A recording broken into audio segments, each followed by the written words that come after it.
Good evening, good evening, good evening, everyone. My name is Elizabeth, and today what I'm going to be talking to you about is basically if you are self-rep litigant and you're trying to put in forms to the court, sometimes it can be very difficult. Sometimes it can be very frustrating, and you will sometimes get rejection letters coming back to you because the document isn't submitted in the correct facet. So, I am going to be talking with you today on just some or one of the main issues that happens when a document is rejected and why it's rejected. So, with documentation, there has to be a swearing of oath. Okay. So if you are going to submit, um,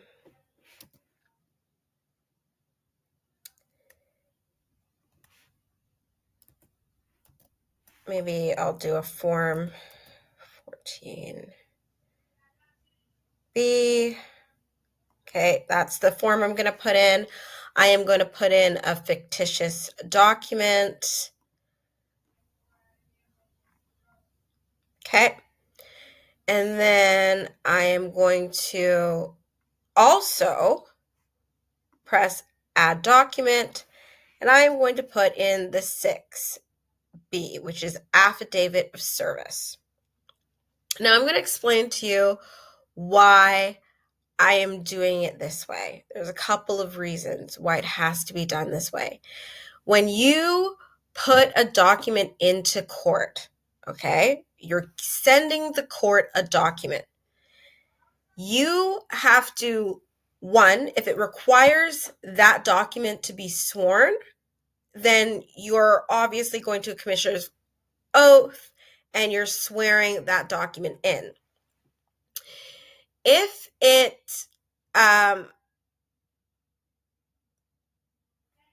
once you've had that document cleared, or you're writing something and you're sending it into the court, you always have to have it followed with an affidavit of service.